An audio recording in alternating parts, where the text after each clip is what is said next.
Tapi hari ini memang kelihatannya banyak sekali orang beranggapan dengan adanya undang-undang ITE itu, mereka beranggapan itu sebagai pasal yang dibuat tapi itu pasal karet. Apa itu dirasakan juga sama anak muda atau terkhusus untuk Mas Rehan nih? Memang merasakan atau tidak gitu? Sangat dirasakan kalau itu. Sangat merasakan ya. Jadi bukan hanya tahu tapi merasakan ya. Merasakan.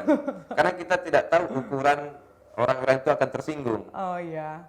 Kita bicara ini apakah dia tersinggung atau tidak kan kita tidak bisa. Nah, Nanti kita bicara, tiba-tiba mereka tersinggung, kita dilaporkan begitu. itu yang dimaksud pasal karetnya itu ya. Pasal karet. Jadi itu termasuk kalau misalnya ada penerapan pasal karet, nah itu tuh pasal karet Pasal gitu. karet. Tapi Tapi selalu kita mengatakan kepada pembuat kebijakan, ya. kalau bisa undang-undang ITE itu dispesifikkan mana saja hal-hal yang berketersinggungan itu, unsur-unsurnya dijelaskan itu Di biar notice lah ya kalau kita biar bilang kita itu paham yang mana gitu, kan. ya. Biar Kalau nggak perlu di sembarang. underline tuh di dalam tulisannya. Di bold, di underline. Di bold, di underline gitu ya. Tapi memang banyak juga anak muda hari ini itu beranggapan kalau misalnya mau bersuara itu mereka sampai bingung mau kemana, kita mau turun ke jalan nggak bisa karena PPKM gitu. Tapi kalau kita mau melalui sosial media nanti bisa-bisa kita semua sosmednya nanti dibilang bahwasanya itu adalah pembungkaman nantinya di blog atau apa. Tapi itu termasuk ITE karet berarti pandangan teman-teman. Kalau Atau pandangan teman abang itu berbeda sih. berbeda. Itu bukan itu undang-undangnya baru. Kalau nggak boleh turun ke jalan atau demonstrasi di Iya. jalan selama PPKM itu kan ada aturan tersendiri ya. Iya. Kalau di media sosial mungkin itu yang dikhawatirkan teman-teman. Iya. Kadang-kadang berbicara kenalah itu pasal itu. Kalau mereka tidak hati-hati. Iya, iya. Mungkin selain mendalami atau memspesifikkan aturan itu, saya rasa sosialisasinya juga harus masif kepada teman-teman milenial, kepada teman-teman aktivis, agar yang tidak perlu terjadi nggak terjadi gitu. Ya. Tapi gue juga ngerasain kalau misalnya hari ini teman-teman mau bersuara di media sosial itu sebenarnya lebih mudah kan. Jadi sebenarnya tidak ada masalah kalau misalnya mau membuat satu kajian dimasukkan dalam sosmed gitu kan.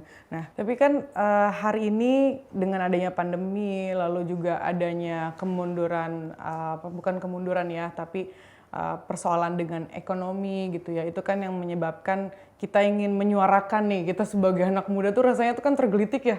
Kita mau memprotes apa yang menjadi kebijakan, terus kita juga mau menuntut bagaimana nih tanggung jawab dari pemerintah gitu untuk bisa melihat bahwasanya rakyatnya yang di bawah seperti apa. Tapi banyak juga yang menilai bahwasanya dengan adanya pandemi dan juga keadaan ekonomi hari ini membuat pemerintah itu seolah-olah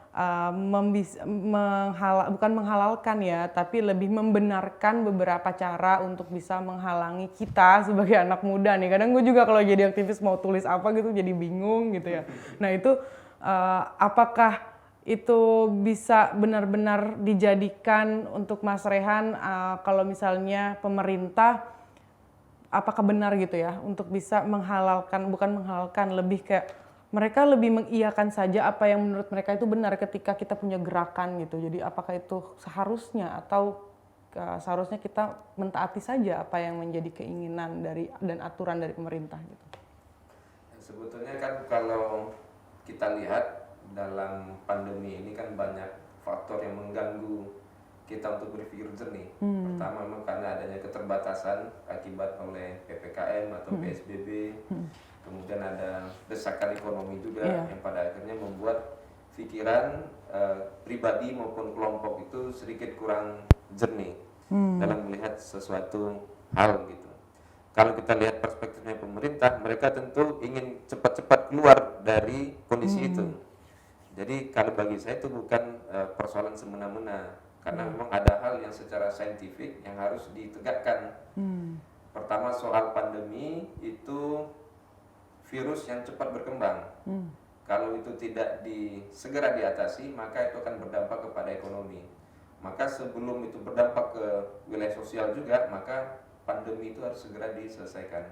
Memang ada yang dikorbankan dalam penyelesaian pandemi itu, salah satunya kebebasan kita, kebebasan bergerak dan juga kebebasan mungkin berpendapat, agar kita tetap fokus dalam menyelesaikan pandemi itu dengan cepat. Tapi bagi saya saluran-saluran itu tidak harus kita turun ke jalan dalam masa-masa pandemi ini. Apalagi sekarang eranya adalah era media digital, dan media digital itu menjadi corong yang menurut kami itu pengaruhnya dan dampaknya sangat besar. Karena bayangkan rakyat Indonesia ada lebih kurang 270 juta jiwa, sementara pengguna handphone itu di atas 300 juta jiwa. Artinya itu melampaui dari populasi kita. Iya. Kemudian masyarakat Indonesia itu menggunakan gadget itu di angka 8 jam sampai 9 jam atau lebih kurang 8 jam 50 menit. Iya. Artinya media digital itu kan hadir dan dekat dengan kita sebetulnya. Mendominasi. Jadi instrumen itu kalau dimaksimalkan dalam mengkritik atau mengusulkan kebijakan itu sangat efektif sebetulnya. Daripada kita harus hanya menggunakan instrumen turun ke jalan. Kemudian bagi kita organisasi sekelas PBHMI, instrumen menyampaikan pendapat itu tidak semerta-merta harus turun ke jalan, tidak semerta-merta kritik di media sosial, tapi kan kita juga punya jalur-jalur negosiasi dan diplomasi. Iya. Nah, menurut saya itu juga harus dimaksimalkan. Kalau memang mentok di jalur negosiasi dan diplomasi kita, barulah kita bersuara ke media. Ketika itu tidak mempan, ya mau nggak mau harus ke jalan. Sejauh ini selama kepemimpinannya Ketum Rehan yang sudah dilakukan untuk bisa mengkritisi itu apa aja? Apa mungkin lebih memilih banyak ke jalan atau memang lebih banyak ke kajian lalu nanti setelah itu bisa disuarakan atau mengirim surat gitu ya, atau bertemu dengan pejabat yang memang punya kepentingan, bukan kepentingan tapi yang memang mempunyai wewenang kebijakan tersebut. Biasanya bagaimana yang udah dilakukan? Sejauh ini kalau ada usulan, tentu kita akan mengkaji dulu. Iya. Kajian itu yang kita bawa ke pihak-pihak terkait. Oke. Kalau itu masing-masing sektor, kita akan floorkan itu ke kementerian masing-masing atau ke badan yang menjadi penyelenggara kebijakan itu. Sejauh ini kalau kita ambil case-nya adalah PPKM, itu saya kira kita sangat banyak memberi masukan kepada pemerintah. Apakah itu secara formal maupun informal. Karena tidak hanya kita yang memberikan, tapi mereka juga jemput bola. Ayo dong bantu kita. Dinamika di dalamnya bagaimana di saat lagi mengkaji? Apakah ada dinamika yang keras-keras gitu? Jadi jangan sampai kita menyampaikan poin ini gitu. Apakah ada dinamikanya itu dalam? Kalau dalam berdebat itu hal biasa. Hal biasa yang ya. penting bagi kita, HMI adalah organisasi intelektual. Ya. Semua argumentasi itu harus punya basic keilmuan yang jelas dan punya argumentasi yang valid. Jadi makanya kita jarang bersuara di media karena memang hari ini era diskusi juga, itu sangat gampang bias informasi itu, makanya kita lebih condong mengkaji. Kalau sudah clear and clean baru kita floorkan itu, apakah secara langsung atau melalui media digital atau kita sampaikan di aksi demonstrasi begitu. Biasanya untuk diskusi atau untuk mengkaji itu biasanya sama teman-teman semua pengurus, seluruh pengurus yang ada, atau hanya ketua-ketua bidang biasanya dilakukan untuk kajian-kajian tertentu gitu? Bebas. Oh bebas ya? Bebas. Atau kapan-kapan aja di warung Masing-masing kopi? bidang juga bisa mengkaji. Oh gitu ya? Terkait Ya. dengan bidangnya, dengan isu yang berkembang itu bisa. Di antar ketua bidang juga bisa. Ada rapat presidium juga bisa. Ada rapat harian yang melibatkan semua unsur. Banyak ya forumnya ya? Banyak. Belum lagi forum warung kopi kan? Yang nggak Nah, selesai informal itu yang paling banyak sebetulnya. Sebenarnya dari informal dibawa ke formal lebih banyak Iya. kan, lebih sering. Oke, terus saya punya pertanyaan selanjutnya. Apakah dari pandangan milenial atau Mas Rehan gitu ya, di suatu masa atau waktu nanti di mana akhirnya nilai atau praktek demokrasi ini sudah mulai memudar nih, yang sudah tidak lagi ditemukan di dalam sistem pemerintahan dan tata kelola politik di Indonesia. Apakah itu nantinya Mas Rehan dan kawan-kawan melakukan sesuatu yang hanya mengkaji ataupun nantinya akan turun ke jalan, dan menurut Mas Rehan seperti apa dengan adanya praktek demokrasi yang sudah memudar? Sebetulnya kalau praktek demokrasi yang memudar enggak juga, tapi mungkin sedikit mengalami kemunduran. Tapi bagi kami demokrasi itu adalah hal yang terbaik hari ini. Iya. Jadi mau tidak mau harus kita perjuangkan juga. Terkait hal-hal atau substansi dalam demokrasi itu tidak mungkin kita hanya mengkaji, karena kita bukan lembaga akademis, Iya. tapi kita adalah lembaga pergerakan. Iya. Artinya semua hal yang kita rasa itu baik untuk bangsa kita, maka kita akan suarakan. Nah, saluran menyuarakannya tadi yang saya bilang. Beda-beda Ada ya. jalur negosiasi diplomasi, ada jalur di media digital, media Iya. sosial, ada juga di demonstrasi di jalan.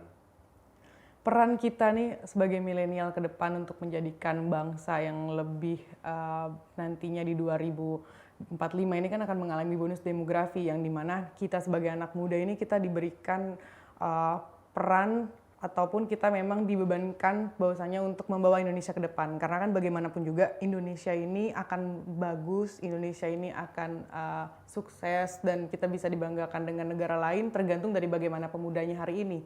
Nah, menurut kacamata Bang Rehan, kita ini harus seperti apa jadi pemuda hari ini?